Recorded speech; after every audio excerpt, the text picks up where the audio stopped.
ప్రియమైన దేవుని పిల్లలారా, మనకు మహాశక్తులుగా పరలోకమందున్నటువంటి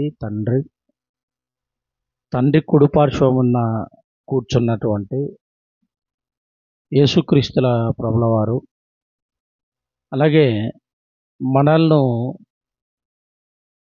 సర్వసత్యంలో జ్ఞానంలో నడిపించి ప్రభువు నుంచి తొలగిపోకుండా మనల్ని కాపాడే పనిలో పరిశుద్ధాత్మ దేవుడు కనబడుతున్నాడు. ఈరోజు యూట్యూబ్, సోషల్ మీడియా అంతా కూడా ఈ ముగ్గురు ఒక్కరా, లేకపోతే ముగ్గురుగానే ఉన్నారా, మరి ఏకమై ఉన్నారు అంటే ఏ విషయాల్లో ఏకమై ఉన్నారు, ముగ్గురుగా ఎలా అవుతారు, అసలు మనకు ముగ్గురు దేవుళ్ళ ఒక్క దేవుడా, ఈ అనుమానాలు క్రైస్తవ సమాజంలో చాలా ఎక్కువగా కనిపిస్తున్నాయి. ప్రియమైన దేవుని పిల్లలారా, అసలు ముగ్గురు కూడా ఒక పని అనేది మరి చేస్తున్నారు. ఏంటి ఆ పని అన్నప్పుడు, మనుషులను పరలోకానికి నడిపించే పని. ఆ పనిలో మనం కూడా పాలిభాగస్థులమై ఉండాలి. అలాగే మరి బైబిల్లో మనం చూడగలిగితే యోహాను సువార్త 3వ అధ్యాయము 16వ వచనంలో పరలోకమందున్న తండ్రి గురించి మరి యేసుక్రీస్తు వారు ఏం చెబుతున్నాడు ఒకసారి చూడండి. దేవుడు లోకాన్ని ప్రేమించాడు. ఎంత ప్రేమించాడు అన్నది ప్రేమించాడు, కానీ ఎంత ప్రేమించాడు అన్నది ఈరోజు క్రైస్తవ లోకం మరి వివరణ ఇవ్వలేకపోతుంది. ఆలోచించండి ప్రియులారా. మరి ఒక తండ్రి తన పిల్లలను ఎంత ప్రేమిస్తాడు అన్నది, ప్రేమ అనగానే బైబిల్ ప్రకారంగా ఆజ్ఞలు గైకొనటం. ప్రేమ అంటే బైబిల్ ప్రకారంగా ఆజ్ఞను గైకొనటం, దేవుని మాట వినటమే ప్రేమ. కానీ దేవుడు కూడా ఇప్పుడు లోకాన్ని ప్రేమించాడు కదా. ఆయనకేంటి అంటే, తండ్రి పిల్లలను ప్రేమించి పిల్లలకు కావలసినటువంటి ఆహారం, వస్త్రాలు, నివాసం, ఇంకా ఇతరత్ర అవసరాలు ఎన్నో ఉంటాయి కదండి. ఒక తండ్రి తన పిల్లలపై ప్రేమ ఎలా చూపిస్తాడు అనంటే, పిల్లలకు కావలసినటువంటి అవసరాలన్నీ కూడా తీర్చే పనిలో ఉంటాడు. అంటే తన ప్రేమను మాటతో కాకుండా క్రియలతో చూపిస్తుంటాడు. తన ప్రేమను క్రియలతో చూపిస్తుంటాడు. అలాగే పరలోకమందున్న తండ్రి దేవుడు లోకాన్ని ప్రేమించాడట, ఎంతో ప్రేమించాడట. ఎంత ప్రేమించాడు మరి అనంటే, సమస్తాన్ని కలిగించి పంచభూతాలన్నింటిని కూడా మనిషిలో మిళితం చేసి, మరి ఈ మనిషికి ఏదైతే అవసరమో వాటన్నింటిని కూడా సమకూర్చి ప్రతి దినం కూడా మనకు దేవుడు పంచుతున్నాడు. ప్రియులారా, పంచే విషయం మనకు ఎలా తెలుస్తుంది అనంటే, మన ఊపిరి, మన ఉనికి, మన జీవించే విధానం లేదా మన జీవం, ఇదంతా కూడా దేవుని కృప లేకుండా మనం ఉండలేం. కాపాడకూడదు అని దేవుడు అనుకుంటే మనం ఆ క్షణంలో అసలు ఈ లోకంలో నుంచి వెళ్ళిపోవాల్సిన వారు. దేవుడు ప్రతి దినం కూడా మనల్ని కాపాడుకుంటూ రావటమే కాకుండా, మనకు అన్నింటినీ సమకూర్చి పెట్టడమే కాకుండా, మనకు అన్నింటినీ మన అవసరాలు తీర్చడమే కాకుండా, అన్నింటికంటే ఎక్కువగా ఇంకొక దాన్ని దేవుడిచ్చాడు. అర్థమవుతుందా మీకు? మనకు ఆహారంతో పాటు నివాసయోగ్యంగా భూమిని చేయటమే కాకుండా, మనల్ని రోజు మనకు ఊపిరినిచ్చి బ్రతికించడమే కాకుండా, మనకు నీళ్ళనిచ్చి బ్రతికించడమే కాకుండా, ఈ అన్నింటికంటే అంటే అవసరాలన్నింటికంటే ఇంకా ముఖ్యమైన అవసరాన్ని తీర్చాడు. తన ప్రేమ ఎలా వెల్లడిపరిచాడు అనంటే, కేవలం ఇవి కాకుండా ముఖ్యమైన అవసరాన్ని మనకు తీర్చాడు ప్రియమైన వాళ్ళరా. అదేంటంటే శాశ్వతమైన లోకానికి వెళ్ళాలి అంటే శాశ్వతమైన మరి ఆత్మకు తగినటువంటి కార్యక్రమం జరిగించాడు. అదే ఏంటంటే మనము లోకంలో దోషులుగా ఉన్నటువంటి మనలందరినీ కూడా కాపాడటానికి దేవుడు తన సొంత కుమారుడైన లేకపోతే ప్రియమైన కుమారుడైనటువంటి యేసుక్రీస్తు వారిని మనం ఇంకనూ పాపులమై ఉండగా తన అద్వితీయ కుమారుణ్ణి మన కోసము అనుగ్రహించను అనే మాట బైబిల్లో ఉంటుంది. మరి ఆ రెఫరెన్స్ నాకు గుర్తులేదు.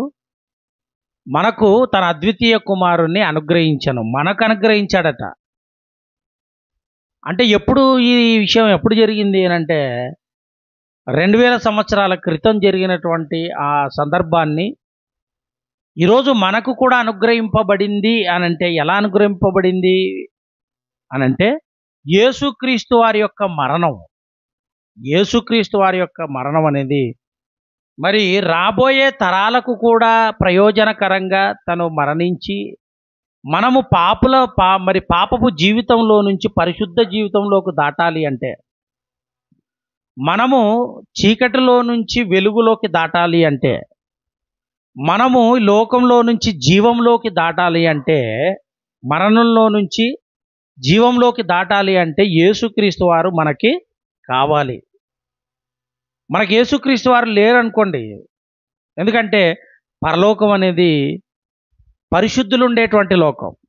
ఈ లోకంలో అయితే ఎవరెవరు ఉంటారు చెప్పండి? ఈ లోకంలో అయితే మంచి వాళ్ళు ఉంటారు, చెడ్డవాళ్ళు ఉంటారు. మంచివాళ్ళు చెడ్డవాళ్ళు ఉంటారు. కానీ పరలోకంలో మాత్రం దేవుడు ఎలా సెలెక్ట్ చేశాడంటే ప్రియులారా, ఇదిగో కేవలం మంచి వాళ్ళు మాత్రమే పరలోకం ఉండే స్థలం. ఆ స్థలం పరలోకం అనేది కేవలము మంచి వాళ్ళు మాత్రమే ఉండేటువంటి చోటు. ఆ లోకం మంచి వాళ్ళే ఉండాలి, పరిశుద్ధులే ఉండాలి. ఎందుకంటే దేవుడు పరిశుద్ధుడు. పరిశుద్ధ దూతల మధ్యలో పరిశుద్ధుడైనటువంటి యేసుక్రీస్తు వారి ఆ కుడి పార్శ్వమున కూర్చున్న యేసుక్రీస్తు వారు, వీళ్ళందరూ కూడా పరిశుద్ధులుగా ఉన్నటువంటి లోకమే. ఆ లోకానికి మనం వెళ్ళాలి అంటే ఇప్పుడు అక్కడికి వెళ్ళాలంటే ఎవరు ఉండాలి అనంటే అసలు పరలోక రాజ్యము దేన్ని పోలి ఉంది అని ఒక ఉపమానం చెప్తుంటాడు. ఆ ఉపమానం మత్తయి సువార్త 13వ అధ్యాయం చూడండి ఒకసారి. మత్తయి సువార్త 13వ అధ్యాయము 47వ వచనం ప్రియులారా. మత్తయి సువార్త 13వ అధ్యాయము 47వ వచనం.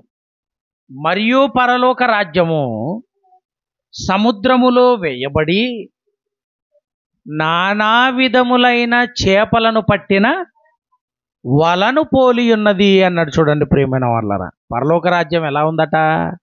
ఉపమానాన్ని ఉదాహరణకి ఏం చెప్తున్నాడు అంటే అసలు పరలోక రాజ్యాన్ని అనేక సందర్భాలను లేకపోతే ఉదాహరణలతో పోల్చి చెప్పాడు. అలాగే ఇక్కడ కూడా ఒక పోలిక చెప్తున్నాడు. ఏంటంటే పరలోక రాజ్యము సముద్రములో వేయబడి నానా విధములైన చేపలను పట్టిన వలను పోలి ఉన్నది. వల లాంటిదట బైబిల్ పరలోక రాజ్యం. ఎందుకు వల వేయగానండి మనకు నచ్చిన చేపలన్నీ పడతాయని గ్యారెంటీ ఏమీ లేదు. రకరకాల చేపలు ఉంటాయి. ఆ చేపల్లో జాతులు ఉంటాయి. చేపలలో కూడా రకాలు ఉంటాయి. వాటికి పేర్లు ఉంటాయి. ఆ పేర్లను బట్టి ఇది ఏం చేప ఇది ఏం చేప అని మనం చెప్పాలి. అలాగా వల పడేసినప్పుడు నానా విధములైన నానా రకాలుగా ఉండేటువంటి చేపలను పట్టిన వలను పోలి ఉన్నది. ఆ తర్వాత అది నిండినప్పుడు దాన్ని దరికి లాగి కూర్చుండి మంచి వాటిని గంపలో వేసుకుంటారట. అంటే ఇప్పుడు చేపల్లో చెడ్డవి కూడా ఉంటాయా? అర్థం చేసుకోండి. ఇప్పుడు చేపల్లో చెడ్డవి ఉంటాయా అంటే ఇప్పుడు చేపల గురించి, అది ఎవరి గురించి? మనుషులే. పరలోక రాజ్యం అనేది ఎలాంటిదంటే ఒక వలను పోలి ఉంది. ఆ వల నానా విధములైన చేపలను పడుతుందట. ఇప్పుడు లాగి ఆ వలను లాగిన తర్వాత మంచి వాటిని గంపలో వేసుకొని చెడ్డ వాటిని బయట పారేస్తారట అని చెప్పుకుంటూ కింద ఇంకో మాట ఉంటుంది. ఇంకా ముందుకు చదవండి. అలాగే యుగ సమాప్తి యందు జరుగును, దేవదూతలు వచ్చి నీతిమంతులలో నుండి దుష్టులను వేరుపరచి, నీతిమంతులలో నుంచి పాపులను వేరుపరిచి, ఆ పాపులను దుష్టులను వేరుపరిచాడు కదా, ఆ వేరుపరచబడినటువంటి వారిని అగ్నిగుండంలో పడవేయుదురు, అక్కడ ఏడుపు పండ్లు కొరుకుటయు ఉండును అంటున్నాడు. చూడండి ప్రియులారా, అక్కడ ఏముంటాయట? ఏడుపు, పండ్లు కొరుకుటాయి.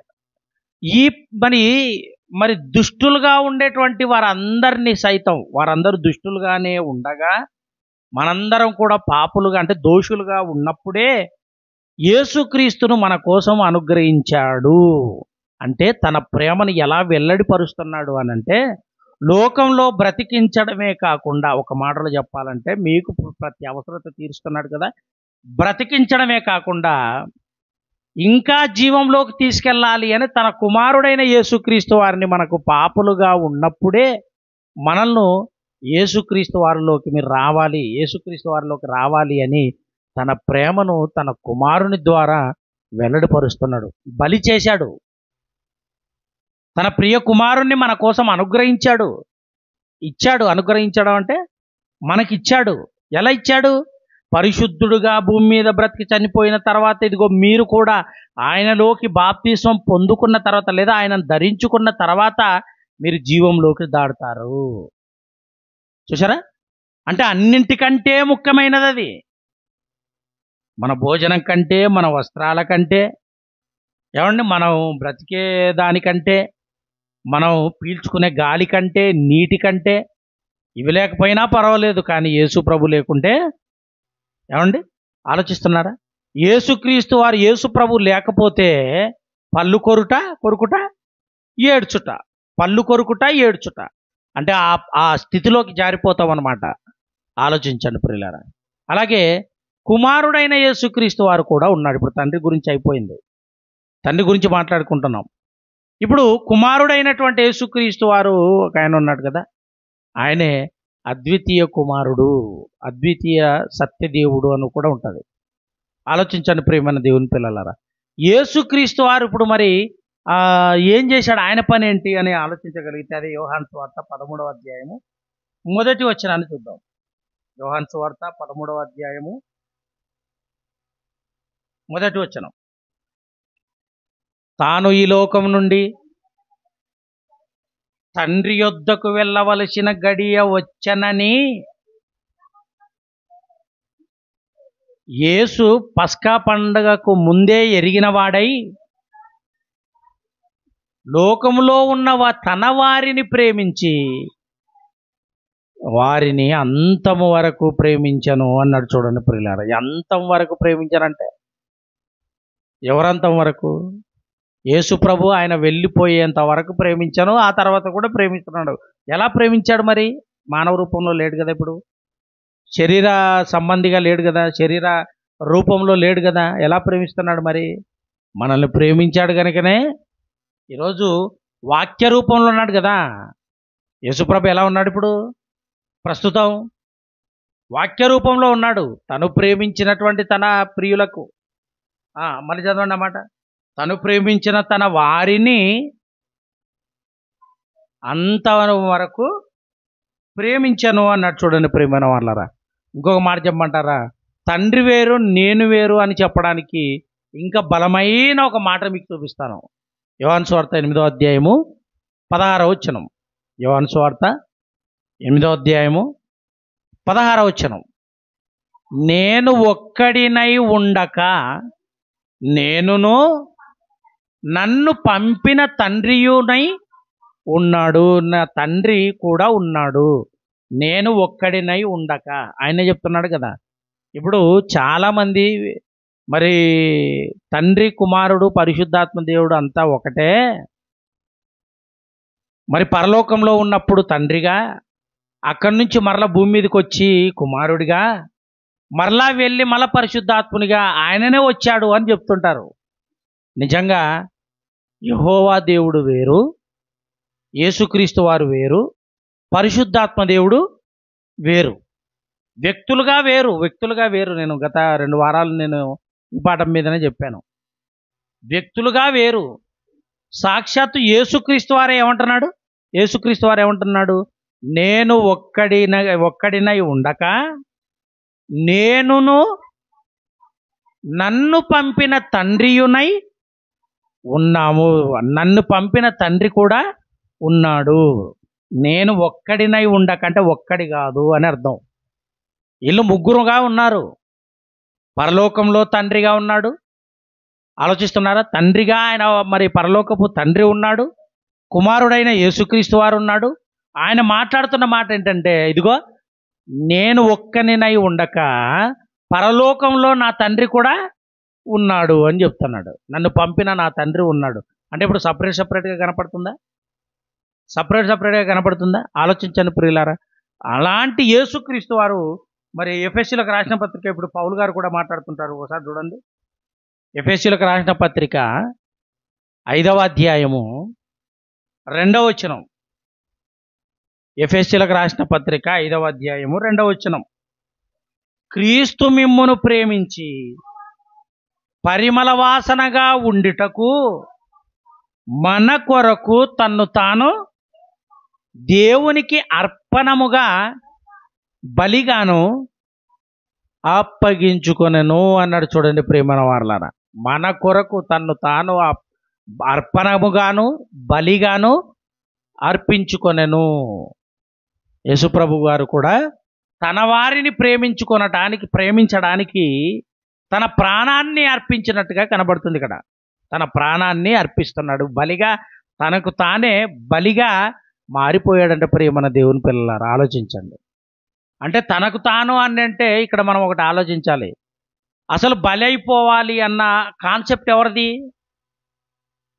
ఆలోచించండి. అర్పించాలన్న కాన్సెప్ట్ ఎవరిది పరలోకంలో? చెప్పండి. తండ్రిది. యేసుక్రీస్తు వారు బలిగాను అర్పణగాను అర్పింపబడాలి అని అంటే, బలైపోవాలంటే ఈ కాన్సెప్ట్ ఎవరిది? తండ్రిది. తండ్రి యొక్క కాన్సెప్ట్ను ఈయన ఏం చేస్తున్నాడు అని అంటే, నేను నెరవేరుస్తాను. ఇది విషయం. అంటే దేవుడు ఏదైనా ఆలోచించని ఆ నిర్ణయాన్ని ఇదిగో విధేయత కనపరిచేది యేసుక్రీస్తు వారు. అలాగే పరిశుద్ధాత్మ దేవుడు కూడా విధేయత కనపరుస్తాడు. తండ్రిని కాదని ఇద్దరు కుమారులు వీళ్ళు ఎప్పుడు కూడా వ్యతిరేకంగా మాట్లాడరు, విరోధులుగా మాట్లాడరు. ప్రియమైన వాళ్ళరా, తండ్రి మాటే మా మాట అనుకుంటారు. తండ్రి పనే మా పనే అనుకుంటారు. తండ్రి ఏదైతే నిర్ణయించుకుంటాడో ఆ నిర్ణయాన్ని నెరవేర్చ పని మాది అని అనుకుంటుంటారు. అందుకే అంటాడు కదా, తండ్రి నీ చిత్తము నెరవేర్చుటకు నేను భూమి మీదకి వచ్చాను, నా చిత్తాన్ని నెరవేర్చుకున్నట్టు కాదు, నీ చిత్తాన్ని నెరవేర్చడానికి నేను భూమి మీదకి వచ్చాను. అంటే యేసుక్రీస్తు వారికి కూడా ఉండదా? ఆలోచించండి. యేసుక్రీస్తు వారికి మరి ఇష్టాలు ఏమీ ఉండవా? కానీ నేను రావటం అనేది ఇదిగో తండ్రి పనిని తుదముట్టించుటయే నా పని అంటాడు. తండ్రి పని తుదముట్టించటయే నాకు ఆహారమై ఉంది అంటాడు. నాకు దాహం తీరింది అని అంటాడు. తండ్రి పనిని చేయటం. ఆలోచించని ప్రియమైన దేవుని పిల్లలారా. అలాగే రెండవ కుమారుడైనటువంటి పరిశుద్ధాత్మ దేవుడు కూడా ఆయన గురించి కూడా మాట్లాడుతూ యోహాను సువార్త 15వ అధ్యాయము 26వ వచనం. 15:26. తండ్రి యొద్ద నుండి మీ యొద్దకు నేను పంపబోవు ఆదరణకర్త, అనగా తండ్రి యొద్ద నుండి బయలుదేరు సత్యస్వరూపి అయిన ఆత్మ వచ్చినప్పుడు ఆయన నన్ను గూర్చి సాక్ష్యమిచ్చును. మీరు మొదట నుండి నా యొద్ద ఉన్నవారు కనుక మీరు కూడా సాక్ష్యం ఇస్తారు. మీతో పాటు ఇదిగో నేను నేను తండ్రిని వేడుకుంటున్నటువంటి వేడుకున్న తర్వాత ఆదరణకర్త లేదా పరిశుద్ధాత్మ దేవుణ్ణి మీ దగ్గర ఎల్లప్పుడూ ఉండుటకై మరి పరిశుద్ధాత్మ దేవుడు మీ దగ్గరికి వస్తాడు. ఆయన మిమ్మల్ని సర్వసత్యంలో నడిపిస్తాడు. అసలు ఈ మాటలో మనకు ఒక మాట కనబడుతుంది, ఆదరణకర్త అని. ఆదరణకర్త అంటే అర్థం ఏంటి? ఉత్తరవాది అంటే మనల్ని ఆదరించేవాడు అని అర్థం. ఉత్తరవాది అంటే ఏంటి? అసలు మనకు కలిగిన సందేహాలకు సైతం జవాబునిచ్చేవాడు. అర్థమవుతుందా? ఇప్పుడు సర్వసత్యంలోకి తీసుకెళ్ళాలి అంటే జ్ఞానం యేసుక్రీస్తు వారు వచ్చి వెళ్ళిపోయిన తర్వాత సర్వసత్యం భూమి మీదకి వచ్చింది. సర్వసత్యంలో మరి ఆల్రెడీ యేసు పరిశుద్ధాత్మ దేవుడు మరి రాకముందే సర్వసత్యం భూమి మీద ఉంది. భూమి మీద ఉన్నటువంటి ఈ సర్వసత్యంలో మనల్ని ఎల్లప్పుడూ నడిపించడానికి ఎవరు కావాలి? పరిశుద్ధాత్మ దేవుడు కావాలి. పరిశుద్ధాత్మ దేవుడు కావాలి. కనుక పరిశుద్ధాత్మ దేవుని యొక్క పనేంటి? సర్వసత్యంలో నడిపించటం. సర్వసత్యంలో నడిపించడం అంటే తండ్రి పని ఉంది, కుమారుడైన యేసుక్రీస్తు వారి యొక్క పని ఉంది, పరిశుద్ధాత్మ దేవుని యొక్క పని ఉంది. అంటే ఈ ముగ్గురు యొక్క ఉద్దేశాలు ఏంటంటే ప్రియులారా, మనల్ని కాపాడాలన్నటువంటి ఉద్దేశం, మనల్ని పరిశుద్ధ లోకానికి తీసుకెళ్ళాలి అన్నటువంటి మరి ఆలోచన ప్రియులారా, ఆ పనే. అలాగే అందుకే మీరు కూడా ఏం చేస్తారంటే మీరు సర్వలోకానికి వెళ్ళి సర్వ సృష్టికి పంచండి, సువార్తను పంచండి, సువార్తను ప్రకటించండి. అంటే ఇప్పుడు సువార్తను ప్రకటించండి అంటున్నాడంటే సువార్తలో ఏముంది అని అంటే నిత్య జీవం ఉంది. వాక్యంలో ఏముంది? నిత్య జీవం ఉంది. అందుకే మనం ఎల్లప్పుడూ వాక్యాన్ని వినటంలో ఎప్పుడు కూడానండి వెనకడుగేయకూడదట. వాక్యం వింటూనే ఉండాలి, వాక్యం వింటూనే ఉండాలి. వాక్యం వింటుంటే మనల్ని ఆదరిస్తుంది వాక్యం. వాక్యం వింటుంటే మన జీవితంలో మనకు ధైర్యాన్ని ఇస్తుంది వాక్యం. వాక్యం వింటుంటే మనల్ని ప్రభువులో నిలబెడుతుంది వాక్యం, నీతిలో నిలబెడుతుంది వాక్యం, రక్షణకు దగ్గర అవుతాం, రక్షణకి దగ్గర చేస్తుంది వాక్యం. కనుక వాక్యాన్ని ఎప్పుడైనా కానీ వాక్యాన్ని వినే అవకాశం వచ్చింది అని అంటే వాక్యాన్ని వింటూనే ఉండాలి. ప్రేమన దేవుని పిల్లలారా, ఆలోచించండి. కనుక క్రింది మాటలో ఒక మాట చూస్తే పేతురు రాసిన మొదటి పత్రిక 2వ అధ్యాయం 2వ వచనం, సమస్తమైన దుష్టత్వమును, సమస్తమైన కపటమును, వేషధారణను, అసూయను, సమస్త దూషణ మాటలను మాని క్రొత్తగా జన్మించిన శిశులను పోలిన వారై నిర్మలమైన వాక్యమును పాల వలన రక్షణ విషయంలో మనం ఏం కావాలట?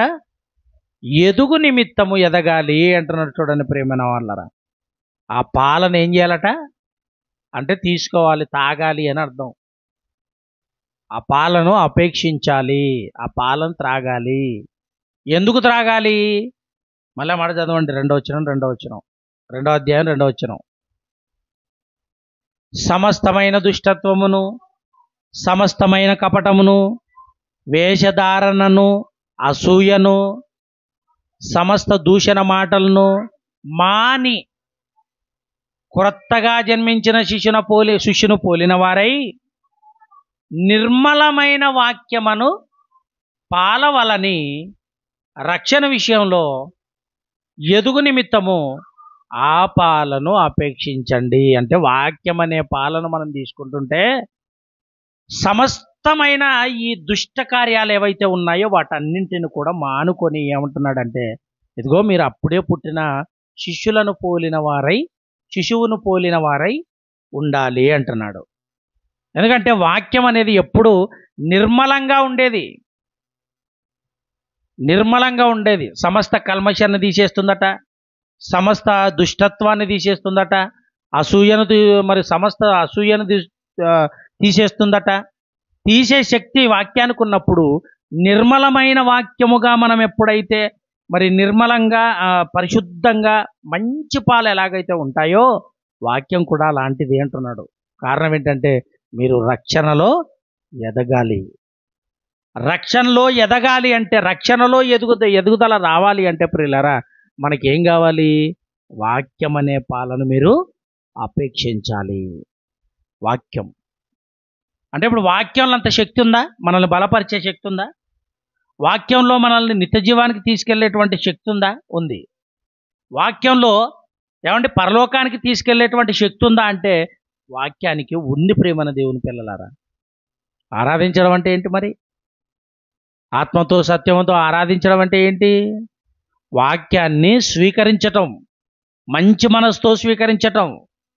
చెప్పే వ్యక్తి కాదు ఇప్పుడు మనకు ముఖ్యం, చెప్పబడిన వాక్యమే ముఖ్యం.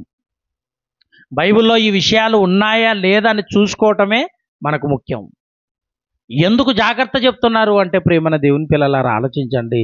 ఇదిగో వాక్య విషయంలో వాక్యము నువ్వు ఒకవేళ నిర్లక్ష్యం చేస్తే నిత్య జీవాన్ని నువ్వు పోగొట్టుకునేటువంటి అవకాశాలు ఎక్కువగా లోకంలో ఉన్నాయి. కనుక వాక్యానికి మనం విలువనివ్వాలి, వాక్యానికి విలువనియ్యాలి. ఎందుకంటే దేవుడు మనకంటూ ఈ 66 పుస్తకాల గ్రంథాన్ని మరి మిళితం చేసి ఎక్కడెక్కడో ఉన్న దాన్ని అన్నింటిని కూడా తీసుకొని వచ్చి మరి 66 పుస్తకాల గ్రంథముగా 66 గ్రంథాలు ఇవి ఒకే గ్రంథముగా మరి సమకూర్చి మన కోసం సిద్ధం చేశాడు. నిర్మలమైన వాక్యము అన్నాడు. కనుక నిర్మలమైన వాక్యానికి మనం ఎప్పుడు విధేయులుగా ఉండునట్లుగా ప్రతి దినం కూడా మనం దేవుని యొక్క వాక్యాన్ని నిరంతరం వాక్యాన్ని వినేటువంటి వారిగా, నేర్చుకునేవారిగా, చదివేవారిగా, అర్థం చేసుకునేవారిగా మనం బలంగా మారేంత వరకు ఈ విషయాల్లో ఉండాలి. ప్రేమన దేవుని పిల్లలారా, ఎంతవరకు అంటే అంతము వరకు. ఎందుకంటే తండ్రి ప్రేమ మన మీద కనపరుస్తున్నాడు, కుమారుని ప్రేమ మన మీద కనపరుస్తున్నాడు కుమారుడు, పరిశుద్ధాత్మ దేవుడు మన మీద తన ప్రేమను కనపరుస్తున్నాడు. కారణం మనం దేవునికి కావాలి కదా. పరలోకంలో ఉన్న దేవుని మరి పరలోకానికి మనందరినీ కూడా చేర్చే పనిలో వాళ్ళు ఉన్నారు. మనం కూడా ఆ పనిలో పాలిభాగస్తున్నాం. అంటే వాళ్ళలో మనం కూడా ఏకమై ఉన్నాము అన్నాడు. మీరు కూడా నేను ఎలాగైతే నా తండ్రిలో ఏకమై ఉన్నానో మీరు కూడా మాలో ఏకమై ఉండాలి అని అంటున్నాడు. ఏకమై ఉండాలి అంటే ఏంది అసలు? ఉద్దేశంలో ఏకమై ఉండాలి అని అర్థం. అంతే తప్ప తండ్రే కుమారుడు, కుమారుడే పరిశుద్ధాత్మ దేవుడు అని కాదు. తండ్రి వేరు, కుమారుడైన యేసుక్రీస్తు వారు వేరు, పరిశుద్ధాత్మ దేవుడు వేరు. కనుక ప్రియమైన దేవుని పిల్లలారా, మంచి బోధలో మనం ఉండాలి ప్రియులారా, మంచి బోధలో ఉండాలి.